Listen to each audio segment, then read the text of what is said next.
Today's topic is international health. In this topic, today we cover only World Health Organization topic.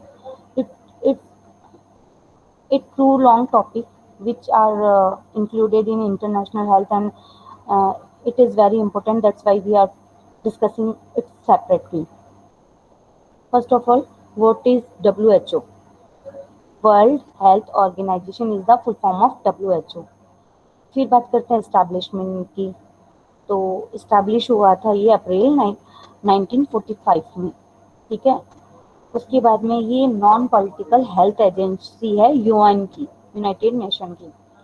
7 अप्रैल 1948 को world health day बनाया जाता है, जो इसी की कह सकते हैं एक इनिशिएटिव थी। उसके बाद में कॉन्स्टिट्यूशन 1946 में हुआ, हेडक्वार्टर जेनेवा में हुआ। तो इसमें आपको याद रखने जितना ये है कि हेडक्वार्टर कहाँ पे है, जेनेवा में है। मेन ये ध्यान रखनी है। WHO की फुल फॉर्म ध्यान में रखनी है। अगर आप ये ध्यान रख पाते हैं कि स्टैब्लिश अप्रैल 1945 में हुआ है, दैट्स गुड। देन इसका याद रखना है आपको कि ऑब्जेक्टिव क्या क्या है। तो ऑब्जेक्टिव है the attainment by all people of the highest level of health. It mean सभी मतलब जितनी भी वर्ल्ड वाइड पॉपुलेशन है उसकी हेल्थ को हाईएस्ट लेवल पे रखना। देन उसके बाद में है कि इसकी मेंबरशिप क्या है। तो इसमें काफ़ी मेंबर्स हैं, वो हम आगे डिस्कस करते हैं। फर्स्ट ऑफ ऑल हम इसका बात कर लेते हैं वर्क की, कि ये क्या क्या वर्क करती है। तो prevention and control of specific disease, कोई भी स्पेसिफिक डिजीज है, जैसे अभी कोविड चल रहा है तो उसके प्रिवेंशन पे ये थोड़ा वर्क कर रही है। जिन कंट्रीज में ज़्यादा लेवल पे आया हुआ है तो उन कंट्रीज को हेल्प कर रही है, हर लेवल पे हेल्प कर रही है। इकोनॉमिकली भी हेल्प कर रही है, उनको गाइडलाइन भी प्रोवाइड करवा रही है, उनको मेडिसिन वगैरह के लिए भी थोड़ा सा इनिशिएटिव्स दे रही है। तो prevention control of specific disease. Then second point है development of comprehensive health services. और भी जो हेल्थ से रिलेटेड सर्विसेज होती है उनमें सपोर्ट करती है, उनका डेवलपमेंट करती है। देन फैमिली हेल्थ को के लिए इनिशिएटिव्स करती है, एनवायरमेंटल हेल्थ के लिए इनिशिएटिव करती है, हेल्थ स्टेटस को मेंटेन करती है और उसको पूरा एक सर्विलेंस में रखती है, अपनी निगरानी में रखती है। फिर उसके बाद बायोमेडिकल जो रिसर्च होती है उन पे वर्क करती है। हेल्थ लिटरेचर एंड इंफॉर्मेशन पे फोकस करती है। इस तरह करके ये इसके और भी बहुत सारे वर्क हैं, लेकिन इतने भी याद रह जाए तो दैट्स सफिशिएंट। उसके बाद में इसके स्ट्रक्चर की बात करते हैं। तो स्ट्रक्चर क्या होता है? वर्ल्ड हेल्थ असेंबली है, एग्जीक्यूटिव बोर्ड है और सेक्रेटेरिएट है। मतलब इसके स्ट्रक्चर में हम 3 बॉडीज को काउंट करेंगे। एक सेक्रेटेरिएट मतलब इसके सचिव स्तर पे, दूसरा एग्जीक्यूटिव बोर्ड पे, इसके कार्यपालिका पे स्तर पे, देन वर्ल्ड हेल्थ असेंबली एक संगठन के रूप में। तो सबसे पहले हम असेंबली की बात करते हैं, वर्ल्ड हेल्थ असेंबली की। इसमें क्या होता है? Is the health parliament and supreme governing body of organisation. मतलब जो ये बॉडी या ऑर्गेनाइजेशन है उसकी सबसे ज़्यादा सुप्रीम गवर्निंग बॉडी यही है, हेल्थ असेंबली। देन ये क्या करती है? एंड मीट एनुअली, मतलब साल में एक बार जरूर मिलती है। कब मिलती है? जेनेवा में मिलती है और मई में मिलती है। देन मेन फंक्शंस क्या है इस असेंबली के?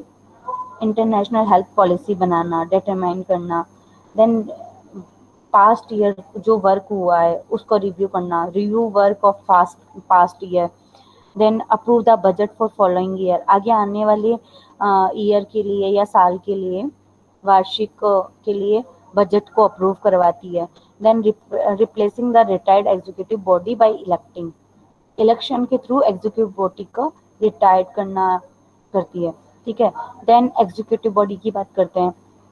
तो एग्जीक्यूटिव बॉडी में क्या होता है? 31 मेंबर्स होते हैं, मेंबर स्टेट होते हैं। मेंबर्स मतलब अलग अलग स्टेट के होते हैं, तो 31 मेंबर स्टेट होते हैं। टेक्निकली क्वालिफाइड होने चाहिए वो, ऐसा नहीं कि हर कोई भी आ रहा है। 1/3 रिव्यू ईयरली, रिन्यूड ईयरली, ये इसकी प्रोसेसिंग है, ये थोड़ा साइड करो, कोई बात नहीं। उसके बाद में क्या होता है? Meets twice in year, generally in January, shortly after meeting WHO in may. Generally साल में 2 बार होती है और जनवरी में होने के चांसेस ज़्यादा रहते हैं, फिर देन मई में होता है। ये क्या होता है, ये मतलब पॉलिसीज के जो डिसीजंस होते हैं, पॉलिसीज होती हैं, उन पे एनालिसिस करती है। Take decision in emergency like epidemic, earthquake, disaster. तो मतलब हमको ध्यान रखना है कि एग्जीक्यूटिव बॉडी जो है या बोर्ड है, उसका मेन फंक्शन क्या है, इमरजेंसी के टाइम में डिसीजन लेना। बिल्कुल जो बातें मैं इंपॉर्टेंट बोल रही हूँ उनको इम्पोर्टेंट ही मानना है। एग्जीक्यूटिव बोर्ड में अगर आपको 30 मेंबर्स भी याद नहीं रहे, कुछ भी याद नहीं रहे, तो एटलीस्ट आपको ये याद रखना है कि इसका काम क्या है, decision making at the time of emergency. Emergency like epidemic, just like अभी कोविड चल रहा है उसके। देन थर्ड बॉडी है सेक्रेटरीट।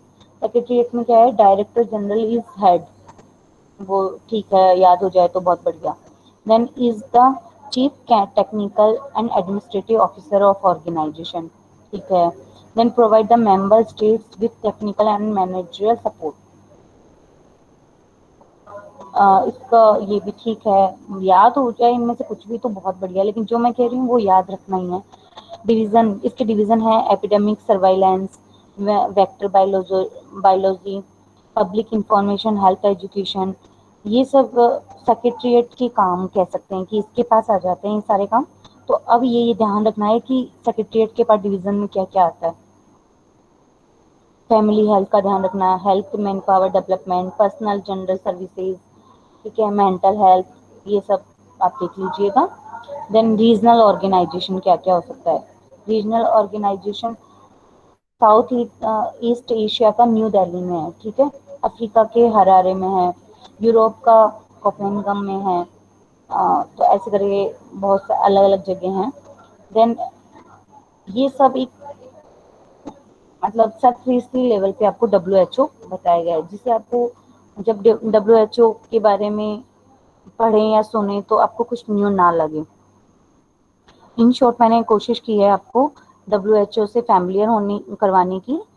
बाकी आगे एक्सप्लेनेशन और डिटेल के लिए आप बुक को रेफर करेंगे, इन नोट्स को देखेंगे, और जो समझ में नहीं आएगा उसको हम आगे की क्लास में डिस्कस करेंगे। आई होप आपको कुछ समझ में आया होगा। थैंक्स।